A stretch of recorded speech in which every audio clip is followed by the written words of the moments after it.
Buenos días, niños.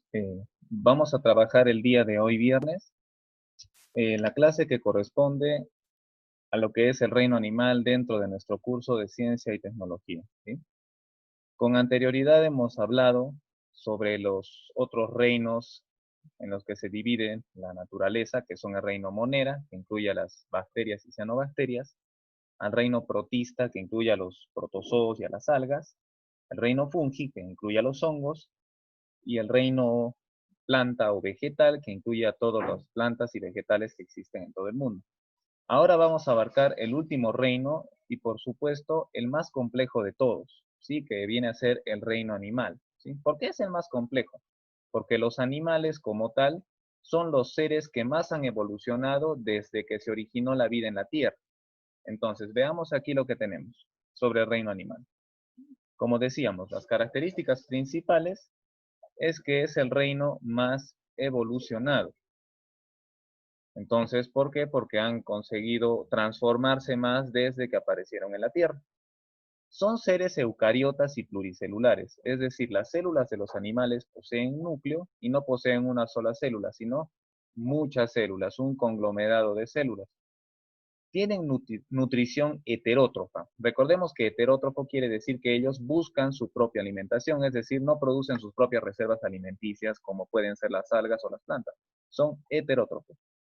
Siguiente, algunos tienen reproducción asexual y otros tienen reproducción sexual. Tienen reproducción asexual aquellos animales que carecen de células sexuales que se llaman gametos. Entonces, los animales que se reproducen sexualmente es porque poseen gametos y poseen órganos sexuales también. Pueden ser ovíparos, ovovivíparos y vivíparos. Ovíparos son los animales que nacen después de que la madre pone huevos. Entonces nacen después de un periodo de incubación, como en el caso de la mayoría de las aves. Ovovivíparos es cuando después de haber sido incubados en huevo, ellos reciben nutrientes de su propia madre, ¿no es cierto? Son amamantados. Y los vivíparos son aquellos que se gestan en el vientre de la madre, ¿no? Como la mayoría de los animales mamíferos, incluyéndonos nosotros a los seres humanos. Muy bien. Funciones esenciales. Las funciones esenciales de cualquier integrante del reino animal son la alimentación para obtener energía, ¿no es cierto? Es parte de su metabolismo. La circulación, en este caso la circulación de sustancias a través de la circulación de la sangre. La excreción, que significa expulsa las sustancias de desecho que se generan como resultado de sus procesos de metabolismo. La respuesta o relación con el ambiente, ¿no? Esa relación que existe, ¿no? A los estímulos que proporciona el ambiente al ser vivo. El movimiento, cambiamos de posición, ¿no? No estamos en un solo lugar. La respiración, que es parte del proceso metabólico del intercambio de gas, ¿cierto? Respiramos oxígeno y expelemos dióxido de carbono. Y la reproducción, ¿no es cierto? Nos juntamos con nuestros semejantes para producir seres que son genéticamente iguales a nosotros, ¿no? Eso en el caso de todos los animales, ¿no? Se pueden reproducir. Ya hemos visto de forma sexual o asexualmente. Clasificación. Vamos entonces a la clasificación. La verdad es que hablar de una clasificación de los animales es sumamente complejo. ¿Por qué?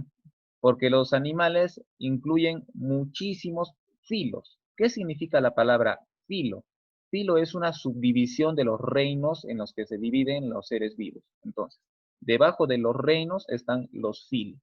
¿Sí? Debajo de los filos están las clases, los órdenes, las familias, las especies y los individuos. Es una clasificación bastante extensa.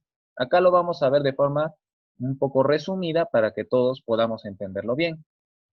Entonces, el principal filo es el de los invertebrados.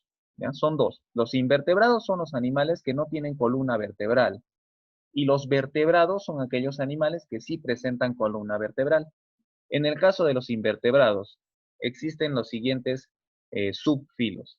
Los poríferos, que son las esponjas de mar. Los poríferos se caracterizan porque no tienen tejidos tampoco.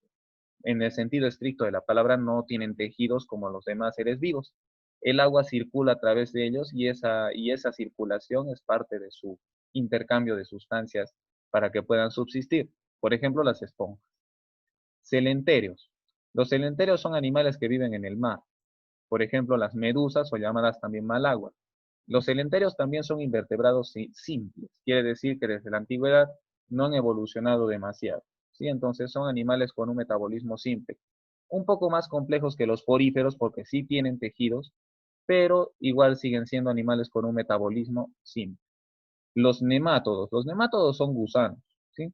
Un ejemplo son los oxiuros, que son parásitos que surgen en el intestino, ¿sí? Parecidos a las tenas, ¿ya? Parecidos, pero no son del mismo subfilo, ¿sí? Los platelmintos, ¿no? Que hablamos de la tenia o la planaria, esos son parásitos intestinales, ¿sí? Necesitan parasitar para poder subsistir. Los anélidos, que son gusanos de tierra, por ejemplo, las lombrices, ¿no? Alguna vez de repente han visto una lombriz, son unos gusanos de color medio rojizo, que surgen sobre todo en terrenos que están llenos de humedad, ¿no? En los humedales o donde está el barro, ahí surgen los anélidos. Los moluscos, como por ejemplo el caracol, la babosa, el pulpo, ¿no? Los moluscos pueden ser terrestres como los caracoles o las babosas, o pueden ser marinos como el pulpo, ¿sí? Los moluscos se caracterizan entonces porque están adaptados para vivir en ambos tipos de medios, ¿sí? Los artrópodos, ¿no? Los artrópodos, como por ejemplo la mayoría de los insectos, los arácnidos y los crustáceos. Ojo, las arañas no son insectos, ¿no? Comparten características de los insectos, pero son arácnidos, que es una familia dentro de los artrópodos, ¿sí? Entonces, la mayoría de artrópodos también. Entonces, incluyen a los insectos, ¿no? Las moscas, o las pulgas, o los demás insectos volantes como las abejas y demás, ¿cierto? Equinodermos, ¿no? Por ejemplo, la estrella de mar. La palabra equinodermo viene de dos palabras griegas. Equino significa caballo y dermo significa piel. Entonces tiene que decir algo así como piel de caballo. Entonces, ¿a qué se refiere eso? A la textura un tanto rugosa de la piel de estos animales. Las estrellas de mar, por ejemplo, son equinodermos. Ese es el subfilo al que pertenecen. Ahora entonces, por ejemplo, las estrellas de mar son muy conocidas porque son unos animales que no se reproducen sexualmente, sino de forma asexual, ¿no? Eh, Pierden una parte de su cuerpo y este genera otro ser idéntico a la estrella de mar, ¿no es cierto?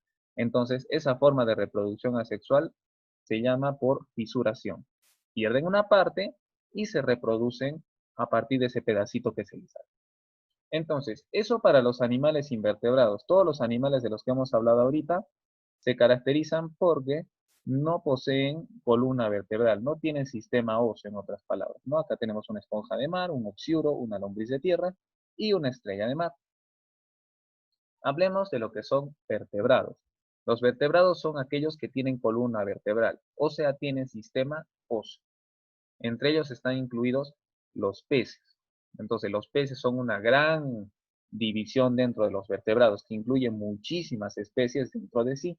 Por ejemplo, desde los peces más pequeños, ¿no? Como las anchovetas o las anchoas, hasta pasar a ejemplares medianos como el bonito y más grandes como el tiburón, ¿no es cierto? El tiburón o el delfín, ¿cierto? Entonces, en ese caso, los peces constituyen también parte de los vertebrados, ¿sí? Recordemos que los peces no respiran mediante pulmones. Al vivir en el agua, ellos respiran mediante branquias, ¿sí? Entonces, es una característica propia y única de los peces. Los anfibios, ¿no? Los anfibios son vertebrados que pueden adaptarse a ambos tipos de vida, ¿no? Pueden ser, en este caso, vivir en el agua y también vivir en la tierra. Por ejemplo, los sapos y las ranas son animales que son anfibios porque crecen dentro del agua, pero su vida también es terrestre, ¿no? En los estanques anidan los sapos y las ranas. Los reptiles, ¿no? Los reptiles son animales que, como indica su nombre, reptan, se arrastran, ¿no? Algunos reptiles no tienen extremidades, como la mayoría de serpientes o las boas, las anacondas, ¿no? Y los otros reptiles que son más evolucionados, más complejos, como las tortugas o el dragón de Komodo, ¿sí? Por ejemplo, en el caso de las tortugas, también se sabe que una tortuga es un reptil mamífero que vive muchos años, ¿no? Las tortugas viven inclusive hasta más de 150, hasta 200 años, ¿no? Hay tortugas marinas y hay tortugas de tierra. Y el dragón de Komodo es una especie de reptil muy antiguo, ¿sí? Se creía que estaba extinta porque tiene un aspecto muy similar a la de los reptiles gigantescos que existían en la época de los dinosaurios y comparte muchas de sus características físicas y fisiológicas. Dentro de las aves, ejemplos, por ejemplo, dentro de las aves se caracterizan ¿por qué? Por tener plumas y estar adaptadas para volar, ¿no es cierto? Las aves son los únicos animales que pueden volar en un sentido estricto, ¿no? Porque hay animales que solo planean, ¿no? Como algunos tipos inclusive de peces, hay unos peces llamados peces voladores, pero no vuelan, simplemente planean por encima del agua y luego vuelven a caer. Pero las aves sí tienen órganos adaptados para poder emprender el vuelo, que son sus alas. Ejemplos que tenemos aquí, el pingüino, el búho, el avestruz. Obviamente no todas las aves saben volar. Los pingüinos, por ejemplo, no pueden volar, pero pueden nadar, ¿de acuerdo? Entonces, las avestruces igual, no pueden volar, pero tienen extremidades desarrolladas para correr. ¿Listo?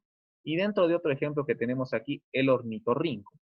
El ornitorrinco, por ejemplo, es un animal que pertenece a una familia llamada monotrema. Entonces, los monotremas son mamíferos antiguos, que se creían inclusive que se habían extinguido. Pero en el caso del ornitorrinco es muy peculiar, porque es un ovovivíparo. Nace de huevos, pero también es vivíparo, o sea, es alimentado por su madre. Entonces, es un caso particular dentro de las aves porque en un sentido estricto podría no ser un ave, pero comparte características con las aves, el pico y el cuerpo cubierto de plumín, ¿no? Una especie de plumas chiquitas que tienen los ornitorrincos. Muy bien, entonces aquí vemos, ¿no? Las anchovetas son pescados que abundan en los océanos que sirven de alimento para otros peces. Un anfibio, que tenemos una rana. El dragón de Komodo, que les explicaba que es un reptil casi prehistórico, muy antiguo, vive en las islas de Java, en Indonesia. Y el búho, ¿no? Que es un ave nocturna. Un dato curioso respecto a los búhos. Los búhos, por ejemplo, no pueden mover los ojos. Ustedes busquen videos de búhos. Los búhos no mueven los ojos, pero sí pueden girar su cabeza hasta 180 grados, o sea, media circunferencia. O sea, pueden voltear casi por completo la cabeza hacia atrás, pero sus ojos son fijos, ¿sí? Y están adaptados, obviamente, para la vida nocturna, ¿no? Son cazadores nocturnos los búhos. Muy bien. Entonces, con eso tenemos lo básico para aprender sobre el reino animal. Si, por ejemplo, empezamos aquí a escribir, escribe 4 ejemplos de animales invertebrados. Vamos a citar algunos ejemplos que tenemos ahí y también podemos poner algunos ejemplos nuevos. Por ejemplo, hemos visto la lombriz,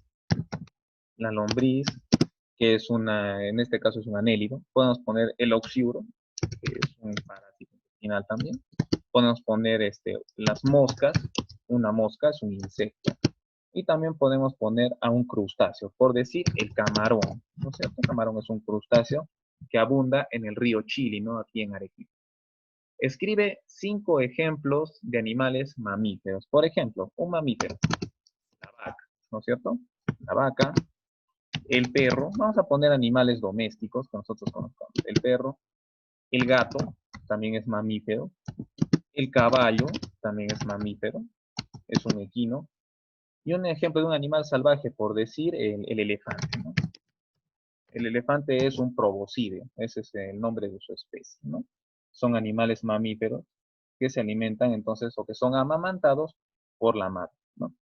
El tipo de nutrición de los animales. Sabemos que la nutrición de estos animales es heterótrofa, es decir, consiguen su propio alimento de forma externa.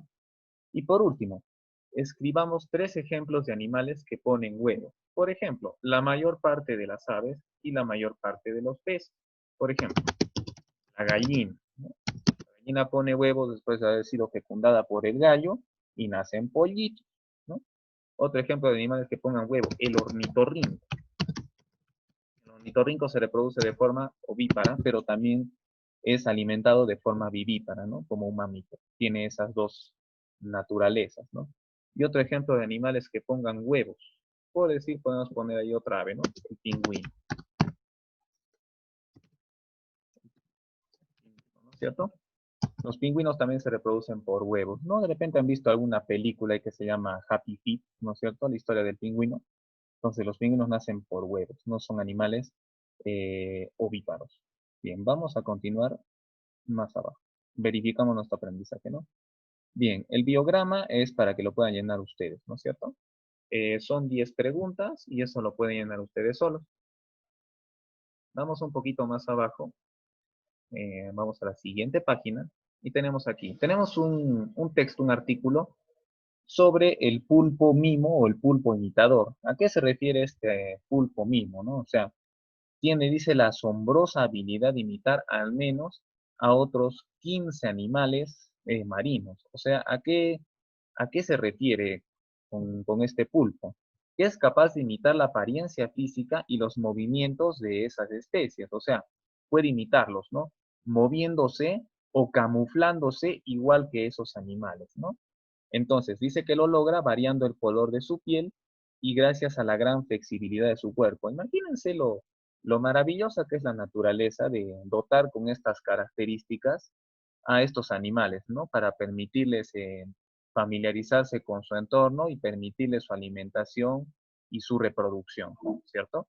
Entonces, este texto lo pueden leer ustedes y en base a este texto podemos responder las siguientes preguntas. Acá ya podemos responder algo, por ejemplo.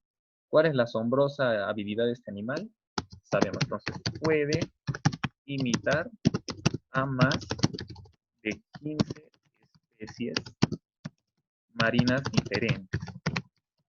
Entonces, obviamente camuflándose e imitando los movimientos, ¿cierto? Muy bien, entonces. Puede imitar a varios animales. Entonces, veamos acá un poquito más arriba. Según las condiciones, ¿cuántos huevos puede poner este animal? Entonces, entre 100, miren, aquí tienen la cifra, entre 180 a 300 huevos. Entre 180 a 300 huevos. Quiere decir que pone bastantes huevos con la esperanza de que alguno pues sobreviva, ¿no? Generalmente no sobreviven todos, ¿no? Por las condiciones de vida en el mar, pero llegan a sobrevivir una parte y esos son los que llegan al nacimiento y a crecer, ¿no? Menciona alguno de los animales que imita este pulpo. Vamos a ver algunos de esos animales a los que han imitado. Por ejemplo, a ver, el pez plano, la estrella de mar, el cangrejo gigante. Vamos a poner entonces ahí. La medusa también, la anémona y la anguila. Entonces, vamos a poner acá, ¿no? La medusa, anémona. La anémona es un animal también que se alimenta de peces. Parece una planta, pero en realidad es un invertebrado. La anémona. Podemos poner ahí la anguila y el cangrejo gigante, ¿no? La anguila, el cangrejo gigante y la estrella de mar. Imagínense que este animal es, como por decirlo, un artista de camuflaje, ¿no? Sabe, en este caso, trabajar muy bien su aspecto o adaptarse para poder imitar a las demás especies y así asegurar su supervivencia. Muy bien, chicos. Esto entonces sería todo respecto al tema del reino animal. Y lo que corresponde a trabajando en clase, que es el cuestionario que ya conocemos, lo pueden hacer ustedes solos para que completen. Y al igual que lo que sigo practicando, también lo pueden completar solos. La tienen ahí las claves. Y nos quedaría hacer un repaso que vamos a hacerlo antes de tomar el siguiente examen. ¿Sí? El repaso lo vamos a dejar pendiente. Entonces, para ustedes quedarían pendientes la página 329 y la página 330, lo que es trabajando en clase y el sigo practicando. Ah, y no se olviden también de hacer su biograma, ¿no? Ya sabemos cómo llenar el biograma, colocando los nombres correctos en los recuadros que tenemos ahí. Muy bien, chicos. Eso entonces ha sido nuestra clase de ciencia y tecnología referida al reino animal. Muchas gracias por su participación y que tengan un buen día. Nos vemos. Cuídense.